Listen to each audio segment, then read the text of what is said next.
right, so are we really believing that AEW was forbidden from doing a Jay Briscoe tribute, that Time Warner wouldn't allow them? Now, they taped a Ring of Honor tribute show right after, but you got very little in regards to Jay Briscoe on AEW Dynamite Wednesday night. Then the word, people were a little bit confused, and then, okay, they didn't allow it. And then it's, hold up. So they didn't allow it because the Briscoes made some inflammatory Jay comments, specifically, made some inflammatory homophobic comments in the past, and a decade ago. and we're hanging on to that after he dies, and that's why this guy can't be referenced on their television. Or like, is that a true story? According to Meltzer, it's not only did they not allow that, apparently Tony Khan's been trying to get them on AEW TV for a while, and Warner has said no. That's a disgrace. That's a disgrace. There was something even that it was one of the All Out shows where it was FTR and Wardlow versus, I think it was supposed to be like somebody and the Briscoes, and they wouldn't allow the Briscoes, so it ended up being the Motor City Machine Guns last second. Right. Okay. That's what I'm reading now. I didn't know that was a thing then. That's a disgrace. Because as of now, no one has come out saying that's not true. So if they don't deny it, then I gotta go with what everyone is saying. And yeah, it's fucking bull. It is. It's one of the more embarrassing, for many reasons. It's embarrassing. One being, it was a decade ago. The guy has apologized many times and donated lots of money to charities for the people that he offended, right? Like a decade ago, and even beyond that, like he made a mistake, he owned up to it, and it's been a decade. People make mistakes. We're holding on to it, and now he's gone, and they won't even let his friends honor him in the way he should be honored. That's but terrible. Even more, but I gotta get this off. Like, I have to get this off my chest. Even more shame on them. Even more shame on them, because you won't allow them to do a tribute to Jay Briscoe for something he said over a decade ago, but you'll fucking air Dana White's Slap League right after AEW Dynamite, less than a month after Dana White publicly slapped his wife and has not been punished for it and barely even apologized for it. Yeah, if we got to put on the scale of what's worse, words about gay people or hitting a woman, what kind of conversation are we having? Exactly. And like, hey, guys, nothing that he said was right. He apologized for it. He admitted it was wrong. He admitted that a decade ago he did the wrong thing. But he didn't do anything illegal. You don't put your hands on anybody, especially a woman. Like, Dana White assaulted his wife in public, slapped her twice, and then Dana White Slap League. And what did Dana White do? Now, to Dana White's credit, he did come out and say, look, everything I did was wrong. No one should be supporting me. I'm wrong. But he also said, my punishment is that I have to live with it. Well, that's bullshit, right? The punishment should be handed down by, he shouldn't make his own punishment. That's a whole other story. But then not only are you going to air it, but you're going to make them promote it during Dynamite. They delayed the debut a week. That's not enough. That's not punishment. Okay. Or how about this? Warner Media. Do you not have a problem with Sammy Guevara, who on a podcast said he would rape Sasha Banks? You don't have a problem with that? Well, AEW did suspend him for a while, right? Okay. Yeah. And he apologized. They suspended him, and now he's on TV. Yeah. Yeah. But Jay Briscoe couldn't be on TV for something that he said 10 years ago. But Sammy Guevara's on TV every week. It's all good. That's a disgrace. I was very upset, when I read about that. Look, I'm 1,000% an advocate for gay rights. Okay, 1,000%. Of course, like, there's no question. But it's not even like. Yeah, but, that's not the question here, right? I've talked, well, because I want to preface it from what I'm about to say now. I've talked about this many times on Zaslow Show 2.0, and I always like to use the example of, someone like Tim Hardaway. Many years ago, Tim Hardaway said terrible things about gay people. Okay. And now, Tim Hardaway, he learned his mistakes. He learned that he was just ignorant in the way that he grew up because look, the black community, or even the Hispanic community, or like the Briscoes growing up, like they said, as country boys, like those communities, are taught differently back then, so you got to learn, your ways and your way of thinking is not right. So I always go back to like the Tim Hardaway thing. And even hell, even nowadays with someone like Myers Leonard from the Heat, who used anti-Semitic terms and now, can't get back in the NBA, Myers Leonard has spent more time in the Jewish community than I have the last couple of years. Okay. Trying to right this situation, but the point is, if someone is going to have bad beliefs and say bad things about a group of people, and then they're going to be taught the error of their ways and their thinking and do a total 180 and realize they were wrong and now support these communities, but they're still going to be held responsible. They're still going to be punished. If that's the case, what's the point in changing? What's the point in changing our line of thinking if we're then still going to be punished for those actions? There's no point in changing then. Like Jay Briscoe, if he's still going to be punished for that and not allowed on television, why change your tune then about gay people? Continue to hate gay people then. If you're not going to be allowed to realize the error of your ways. So that's such bullshit, man. Like, if anything, someone like Jay Briscoe should be commended for feeling one way about gay people and now realizing how wrong he was. He should be commended for this behavior. That's a great example to everyone else. So that really bothers me. If this story is true, that bothers me. And my question to Warner Media or whoever makes this decision is, what are you trying to accomplish by keeping him off of TV? Because it happened a decade ago. He's punished forever. But it happened a decade. Like, I was vaguely aware that there was a controversy with the Briscoes a long time ago, but had they not banned this tribute from happening, I wouldn't have known why. Like, I wouldn't have. My first instinct as a casual Ring of Honor fan wouldn't have been, hey, wait, didn't he say something about somebody a decade ago? And why is this on TV? No, I would have just honored the life of a guy who meant a lot to a lot of people in this business. You got to allow people to change. You have to allow it. Otherwise, what's the point? And I think the wrestling community, the wrestling industry has evolved a lot over the years. I don't think he would have gotten all these jobs and been employed by all these companies if he was just overtly a homophobic hate person. I also got news. I don't think you would have all these people talking so great about him if he was still overtly homophobic. Exactly. That's my thing. And to your point of like, what's the point of changing? Also, Warner, you're just saying like, you know what? We take a hardline stance on expressing that you don't like somebody, but it's okay to go out there and hit your wife. That's what they just said. That's what they just said. That's what they just said. Shitty. That's what they just said to me. And it's gross. It's shitty. But that being said, AEW could have done more. They could have done more.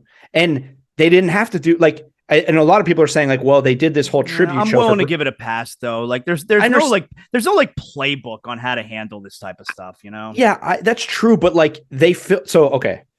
And I'm not gonna harp on it, right? I'm not gonna go crazy, but they filmed this whole tribute show afterwards, which is great. And I'm gonna watch it and I'm interested. But you're telling me that like the main event of Dynamite couldn't have been, which the main event of the taped show was Christopher Daniels versus Claudio Castagnoli, right? For the Ring of Honor title. You're telling me that couldn't have been on Dynamite? You think Warner Media is up on the wrestling business so much that they would have like been like, oh my God, you're doing a tribute match, right? Like you could have done it on Dynamite. You're saying you couldn't. They mentioned him. They showed the graphic. They mentioned him. Adam Cole's promo that he cut on the tribute show, he couldn't have come out and done like a smaller version of that and said, we love you. We're with you. That's it. They didn't have to do a dedication show, but couldn't they have done like, I mean, we don't have to even probably talk about Dynamite because it wasn't a great show in general, but like you couldn't have cut Top Flight versus Young Bucks. You You couldn't have cut the All Atlantic Championship, right? Like, there's the Soraya and Tony Stormer heels now. Great. Can I get a tribute to this guy who was so important? Like, they could have done more. That's my thing. But I get it. He meant a lot to them. They're probably in the moment. It was probably a lot. It's hard. But it just felt like I was texting you during the show. I'm like, why is nothing happening here? Yeah, it's hard. It's hard. I get it. It's hard. It was tough. Tough. Totally. And I don't fault them for it, but it's like, you know, I just wanted something. And that's just, I don't know. So I was really annoyed at the beginning of the week.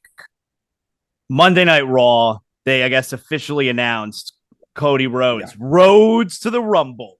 Mm-hmm. All right. Cody Rhodes is returning. He returned to WWE for one thing, and he is returning at the Royal Rumble. Now, I said beforehand when they started showing the vignettes, I don't need to be reminded who Cody Rhodes is. I don't understand why it can't be a surprise. And then they go out on Monday and they officially announce he's returning at the Royal Rumble. Now, I guess that doesn't mean he's in the Royal Rumble. I don't know. I guess they can be vague about it if they want, but he's returning at the Royal Rumble, and that bothers the hell out of me. And, I got a response on Twitter, on social media. This way it gets the casual fan tuned in, blah, blah. Like, no, it doesn't. You're not gaining a single extra viewer for Royal Rumble. Not one for Royal Rumble because Cody Rhodes is returning. Because Royal Rumble is the show that anyone who cares even a smidgen about pro wrestling is tuning into. It is the casual fan knows what Royal Rumble is and is tuning in for Royal Rumble. No one is saying, oh my God, Cody Rhodes is returning. Okay, what's the show called? Royal Rumble? Okay, I'm going to watch it. No, they're not gaining a single extra viewer to Royal Rumble. If they did this promo ahead of I don't know, pick some other paper. I don't know, Armageddon. They're bringing Armageddon back, okay? Are they? That's NXT, right? And Cody Rhodes is returning at Armageddon, the premium live event. Okay, maybe I wasn't going to watch Armageddon. It's not one of the premier premium live events. Everyone's watching Royal Rumble. They're not getting a single extra viewer. So that really bothered me. But I will say one thing. So I saw this report where, there's a reason why they've announced that Cody Rhodes is returning at the Rumble, because apparently WWE officials are very pleased with the current surprises that they have coming up at Royal Rumble. If that is true, then I can live with it. Because you don't want, if that's true, you don't want, surprise return X to be overshadowed by surprise return Y. So if Cody Rhodes is one of those surprise returns, all right, everyone's going to be super excited for Cody. But if there's another one that's I don't know, maybe it's The Rock, I don't know. But if there's another one that is going to be a surprise, okay, then Cody does not overshadow that because you knew Cody was coming. If my logic there is on point, I don't love it, but at least I can understand that. Your thoughts? I understand where you're at with, because over the last, I guess probably 5, I don't know, 10, they've really done a poor job of hiding the surprises, right? Like there were no surprises the last few years. It just didn't happen. So I understand where you're at in not liking them spoiling the surprises. Like, wasn't it like, I think it was last year, Mickie James was the Impact Knockouts champion. And it's like, that can't be a surprise. That'd be I think the last big one was probably Edge, right? That was did we know? Right? No, that was did we know? No, did we know? That was a great surprise. And then before that, like AJ Styles, like that was massive. We knew that was coming though. I was at that one in 2016. Yep, we knew it was coming. That's how I knew who he was. So I didn't know a ton about him. And then when it came up, I was at that one. And then when it came up, you don't know what the music is.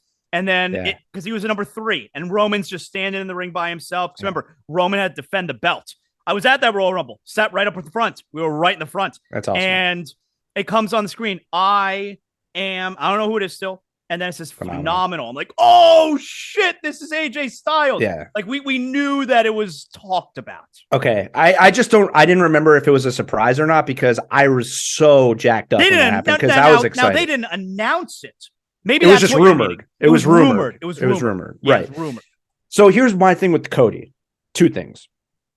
Had they not been doing these vignettes for the last few weeks and they just sprung it on us like Cody's back, I'd be on more on your side with this. Mm-hmm. Because yes, then it's like, what? Huh? That's how we're doing it. But I think, and I don't know if I'm alone on this, my thought process was because of these vignettes, I just assumed he was coming back at Rumble. And so I think just doing the vignettes kind of spoiled that he was coming back for Rumble, because why do it now if it wasn't leading to him being at the Rumble in some capacity? That, and then also, he was in WWE for such a short amount of time before he got hurt, like his return. And people are so excited for him to come back no matter when it is that I don't think the pop changes. I really don't. Like, but I'm just saying, like, I think if you didn't say he was going to be at Rumble and he showed up, or now you said it and he shows up, I think when his music hits, people are going to lose their shit because they really like it. If he's in the Royal Rumble, which I guess he is. He is. I mean, they haven't announced that he's in it, but we got to assume he's not coming here to do a promo segment, I guess. I could see him being one. So that's my question here. Where do you put him in? I could see him being one. Who's sitting in the ring when he comes out? Like, where do you put him in? I think maybe he's in the ring. I think he could be 1 or 30 if he's going to win. But I don't know. It's a great question. I'm going to hate it if he's number 30. Or right after whenever Rollins gets in. I'm going to hate it if he's number 30 because it's like here's the problem with him being 30 now would be you'd know it's him. Right. So I would hate if he's number 30. Right. So 1 would be cool though. Comes back from a torn pec like that and he's got to last 30. And even if he doesn't win, if he lasts like 20 people and he's in there for an hour on his first match back, like Cody, Cody's he's like psychotic wrestler. Like he will do something. Like we saw it. He wrestled with a completely torn pec. Like he's nuts. Yeah, so it's gonna be cool. I could see him being 1 and doing like the Jericho, like Iron Man thing where he lasts or the Rey Mysterio. I mean, we've seen a few guys do it, but I could see him certainly being like go with the Iron Man route and then maybe getting eliminated by Rollins. We'll do more, by the way, for folks who are listening right now. We're going to do a lot. We're going to do like a whole Royal Rumble kind of preview deal, maybe some reminiscing. I mean, I just told you I was at the 2016 Royal Rumble. I've been to Royal Rumble twice. You ever been to Royal Rumble? I have not. I've been to Royal Rumble twice. What we're going to do, I think we're going to tape next week on Thursday night. Because Royal Rumble Saturday night. So we want to give people an opportunity to give you like 48 hours to listen to It's So Real to Me next week. So we'll do a lot of that. So yeah, that's in general my thought on them announcing Cody. I understand don't like it. But if there's a reason, I'm willing to let it play out. Yeah, and I understand it, and I read the same thing you read that they. Well, I didn't read that they're happy with their surprises, but I read something like that they're not going with the traditional surprise you would expect. Okay. Or like they're going off of the traditional like all right like Tatanka type of thing, right? Like or Doink, like rest. I think he passed away, right? Rest in peace. If he's not, sorry, Doink. But yeah, so I'm excited to see that too. There's only 15 guys announced right now. Does anyone want to be in this match? Come on. 15 men announced.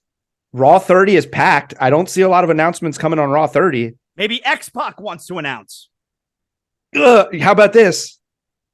I'm just going to say it right now. I have a list of like sort of for Thursday's preview show, big dirt, not big dirt on guys who could be surprises. Okay. X-Pac's on my list. I look forward to that.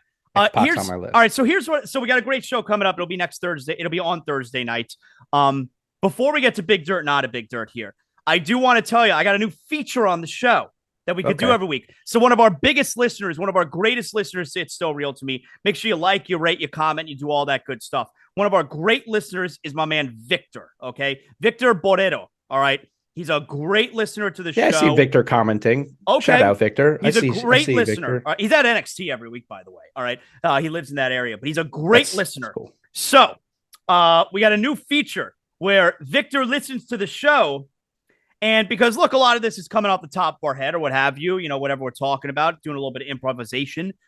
Is he going to correct us? I hope so. He's giving us corrections. I like that. He's giving us corrections. So I got a few I feel like I'm fucked.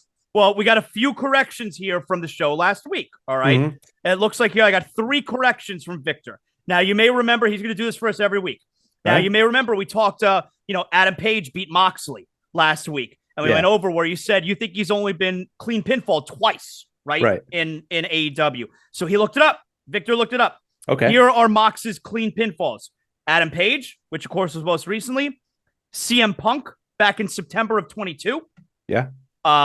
Lance Archer beat him in 2021 in a Texas death match. Kenny Omega beat him in the barbed wire death match in 2021. And he actually put the note here. It appears that he only loses clean, except to MJF with William Regal and the Brass Knucks. But I do want to give almost a correction to Victor's correction there. So wait, so he got pinned 3 times. He's saying here it's essentially 4 times. With Adam Page. Page, CM Punk, Archer, Texas Death Match, Omega barbed wire match. But here's the thing. I don't think that you're wrong by saying it's only been pinned clean twice because, yes, while nothing against the rules happened with him losing in a Texas death match, while nothing against the rules happened in a barbed wire death match, that to me is not a clean pin.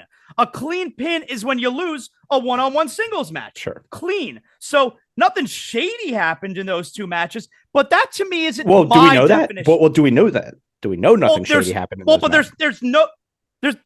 There's nothing shady can possibly happen. Anything goes in those matches. Right, I know, but like clean means nobody like low blowed him, any of that type of stuff. So something could have happened. Something could have happened, but it's legal. So to me, I'm not giving Victor full credit for this correction here because that's not a clean, even though it's not against the rules, that's not a clean pin to me. Okay. Hey, I'll take your correction of his correction. He did, but also shout out Victor for looking that up because that's interesting stuff. I can't believe he lost of all people, Lance Archer. Where are you, Lance Archer? I think he's doing work right now in Japan. Okay. But Takashita, he wanted to let us know Takashita has officially moved to the U.S. So apparently he's gonna be around for a while. All right. Oh yeah. Okay. That's what I've heard. Like that they're putting the rocket ship on this guy. Actually, on AEW Dark, one of the Darks, either Dark or Dark Elevation, Don Callis. They did like a backstage segment where Don Callis approached Takashita and said, Kenny's got his eye on you. We like you. If you need help, we're here. Oh, okay. So. And finally, he also gave us, because we were talking about MJF and how often he wrestles and he never wrestles. Says MJF's last match was December of, it was only a month ago, but he had 53. He's had 53 total appearances so far in AEW. He's matches or appearances? I think that's total matches. Okay. Yeah, that makes sense. 24 wins, 7 losses in singles overall. And this past year in 2022, remember I said, I think he had 9 matches in 2022. And Victor says that we were right on that. He had 5 wins and 4 losses. Wait, you called 9? You just called that off the top of your head, didn't you? No. I'd heard it. Okay. I thought you just called that, which I would have. You could have gone with that, by the way. No. I had heard it. I'd heard that he had a total of 9 matches, and apparently that is correct. And he was 5-4 in those matches in 2022. So excellent job there out of Victor. That'll be a new segment on the show. I'm sure we said some stuff today that's incorrect as also. We'll go over coming up next week. Joey, give me some big dirt, not big dirt. Can we, since we're talking Victor and you mentioned NXT, can I just give you some quick, I have a few thoughts on NXT, quick 60-second recap. Right, and maybe Victor can go to the brass with some of my thoughts and let him know, like, hey, we need, so this week on NXT, we had, the Trick Mello gang, Carmelo Hayes and Trick Williams. Yeah. I got to tell you, they push Carmelo Hayes as the star in that group. I think Trick Williams is the star in that group. I know they love Carmelo Hayes. I know they do because he's so athletic and he's great in the ring. Trick Williams got the look. And Carmelo Hayes surprise entrant for Rumble. Gotta believe that. Potentially, yeah. Trick Williams, he's got the look. He's jacked. And every time he talks, I laugh. And that's valuable. All right. He's good on the mic. Okay. Sol Ruca, I mentioned her the other day. She had a good match this week. I think she's a surprise entrant in the women's Rumble. Yeah, because she's got a crazy finisher. I've seen that. Yeah, it's like a backflip stunner thing. Yeah. It's crazy. It's crazy. She'll get hurt one day doing that. Victor, can you talk to the NXT brass about going away from these gimmicks that we know will never work on the main roster? Tony D'Angelo, the Don of NXT, This thing's never going to work on the main roster. Yo, where's my guy Quincy Elliott, Super Diva? Where the hell's he been? Right. And then, by the way, Dijak, shout out to T-Bar right here. You got the T-Bar action figure right here. Oh, wow. Shout There out. you go. Shout out to T-Bar. But Dijak, he's awesome. Yeah, he's awesome. But this hard justice gimmick, it's going to fail if they take that to the main roster. It just is. It's crazy. I don't know, man. Big Boss Man was delivering hard time, justice for a long time. Oh, we didn't even mention that Operation Cobra Clutch is still in effect, by the way. All right. Big Strong Boy is back. The Big Strong Boy, Tyler Bate, is back in NXT. Okay. I definitely think they're setting up for Grayson Waller beating Braun Breaker, and I think Braun Breaker could be a surprise entrant in the Royal Rumble. Oh, that'd be cool. And shout out to Braun. Has the NXT champion ever been in the Royal Rumble? I don't think so. I don't know. It's a good question. And shout out to Braun Breaker for a Chael Sonnen reference on NXT, saying Grayson Waller is the Chael Sonnen of NXT. Great talker, but can't win the big one. I've asked Chael Sonnen several times about when are you going to work with WWE. Like, he's so perfect for WWE. Yeah, I know. I mean, and I could get into Chael Sonnen all day. And then the last thing, it's insane how young a lot of the NXT roster is. Like, I don't think I noticed it until now, but like, particularly on the women's side, Cora Jade is 23. Roxanne Perez, who's the champ, is 22. Ava Raine, The Rock's daughter, is like 20 or 21. And then this girl, Thea Hale, had a match on NXT. She's 19. I like her. Are you sure she's 19? 19. Yeah. I Googled it. Unless Google's wrong. Google could be wrong. But that's crazy. Isn't that crazy? Like 19 years old? Yeah. But yeah, she has her character is awesome, but 19. That's wild. All right, Big Dirt, ready? Yep, let's do it. All right. So The Rock has reportedly told WWE officials that he doesn't think he'll be in shape in time to have a good enough match with Roman at Mania. Big Dirt, not Big Dirt. Not Big Dirt, because that's exactly what you would say to keep any return a surprise. All right. Yeah. You absolutely say something like that. So I don't believe Rock if that's what he told WWE. I think we all have our fingers crossed, of course, but I'm going not Big Dirt. I don't believe that. Matt Cardona has filed a trademark for the name Zack Ryder. Big Dirt, not Big Dirt. Yeah, that's Big Dirt. Now, it may mean nothing, but that's Big Dirt. I think it'd be fun if Matt Cardona returned to WWE, but it has to be as Matt Cardona. Or if you want to be Zack Ryder, it needs to be Zack Ryder as Matt Cardona. It can't be, we're not going back to woo-woo. Or could we do like a Dude Love Mankind thing where he goes back and forth? I think it'd be cool if he came back, and I know it's kind of a secret as well. Chelsea Green, you'd figure they'd probably going to be in the Rumble. You'd figure they'd be a tandem, So if Chelsea Green is at the Rumble, you got to figure Matt Cardona's not far behind. So I'm going Big Dirt. Yeah. Okay. Yeah, that's interesting. That'd be cool to see. They got to both be coming back. It just feels that way. It feels like it's headed that way. But isn't it weird? Like, real quick. Don't most WWE gimmicks, aren't they already owned by WWE? Like, was Zack Ryder not owned by WWE? Because isn't that why most people don't use their gimmick when they leave WWE? Well, it's because Vince doesn't let you use your real name because he wants to own the gimmick, so he gives you a name. Right, Zack Ryder. But Zack Ryder's not his real name. Matt Cardona's his real name. So that's what was. Yeah, that was weird. All right, we got some more details about the Mountain Dew Pitch Black match. Oh. Okay. Oh. So it's a no rules match. You can only win by a pinfall or submission. And WWE has also teased Uncle Howdy's involvement. How will Uncle Howdy get involved? And there will be a, in quotes, neon element to it. A neon element. Big Dirt or not Big Dirt. Neon element. I'm going not Big Dirt. I gotta see it to believe it. All right. I don't know what's happening in this match. God knows they've had enough time to plan it out. But I'm going not Big Dirt until I actually see it work. I envision, like, I don't know. I've never been to a rave, but Let me talk to you. I've never been to a rave, but like when I was in college, they used to do like the glow, like these parties, like you would go to the club and like throw the paint on each other. Like you'd wear all white and then throw the paint on each other and shit. Yeah, a bunch of assholes, of course. That's sort of what I envision here when they say a neon element. I just see there better be some Mountain Dew involved. I just see Bray and LA Knight just throwing paint on each other and getting weird. There was a report out that WWE could potentially go back to the pay-per-view model. and go away from the premium live event on Peacock and back to the pay-per-view model where you have to pay. I can't pay. That's big dirt. I can't pay $75 a month. I mean, that's ridiculous. I know. Like when I was in college and I'm paying every month $30 a month. I don't have this money. You know, like that would be very, very expensive. That's big dirt. I hope that's not true. Okay. Last thing here, since we didn't really talk much about AEW because there wasn't a whole lot to go on this week. There was a return, though, on Being the Elite. The return of Broken Matt Hardy. Really? Big Dirt, or not Big Dirt, Broken Matt Hardy is seemingly back.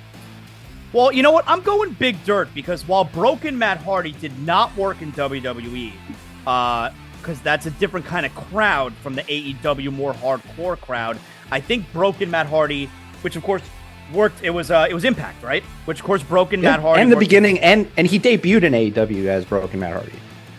Why didn't they stick with it? Why didn't it work then? I don't know. It's Matt Hardy. He always jumps around. Wasn't he like teleporting? Weren't they doing teleportation at one point? Yeah. That's I think his first match. It was during COVID. Yeah. And he like teleported down to the ring. I don't do teleporting. It was against Jericho. I'm gonna go Big Dirt because I think Broken Matt Hardy could work in AEW, so I'll go Big Dirt. Yeah, I mean Matt Hardy, he's one of those guys with not as well as Jericho, but he has always kind of had multiple gimmicks and he bounces because for a long time he was Big Money Matt and he was the Hardy Family Office and he was in charge of. I like Matt Hardy version 2.0. Yeah. I mean, so Broken Matt Hardy, we'll see. I mean, I don't think it was super over when he debuted in AEW, but I don't know. But I like where the weird thing with AEW too is they have all of these YouTube shows, and if you're not watching them all, it's hard to keep up with their all the storylines. Like, you know, if you don't watch showing clips throughout the show.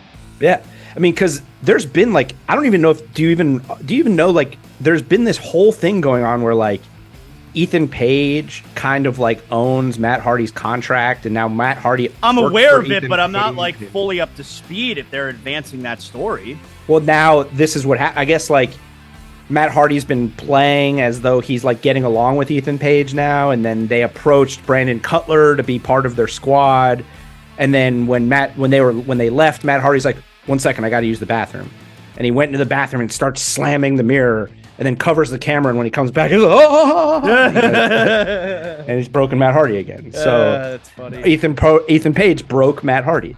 That's funny. So.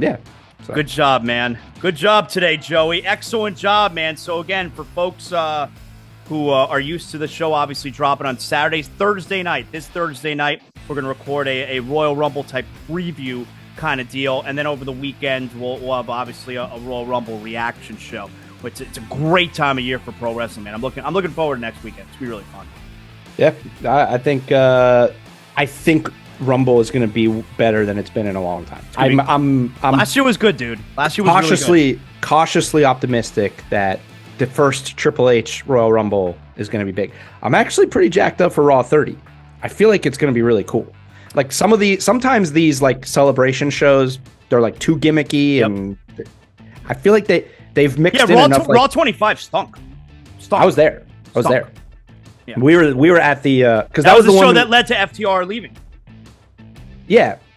Oh, was it? Remember, because they got buried by DX, and right. It was a whole bad scene. That was the one where they had two. It was at they Barclays did it at the old Manhattan venue. Yeah, we were at the Barclays one. It stunk, but I mean, Stone Cold. Yeah, because you were watching half the show on television. Right. Yeah, and Stone Cold came out, which was cool, but the rest of the show stunk.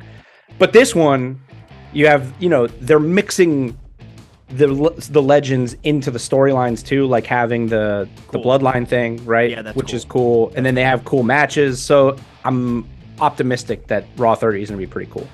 All right, Joey, tell your legion of fans you will see them next week. Go ahead. Oh, shout out to the fan. Hey, shout out specifically to one fan, Victor. Welcome. Yeah. Welcome officially to the program. I'm pretty pumped about that. Hey, subscribe, rate, review, tune in on Thursday and Saturday night after the Rumble. Big week of shows. I mean, I don't even know if we may not talk about AEW ever again. I mean, that's not true. I'm just kidding. That's not true. No, but we're just neck deep in Royal Rumble and WrestleMania. Oh yeah, it's hey, we're on the road. We're officially on the road, and all roads lead to WrestleMania. If you gotta, we can make some pit stops here and there, but mainly we're just sticking on the road. Good job, Joey. Thanks again, everybody, for listening. Make sure you like, you rate, you comment, you do all that good stuff. We'll talk to you on It's Still Real to Me Thursday night. See ya.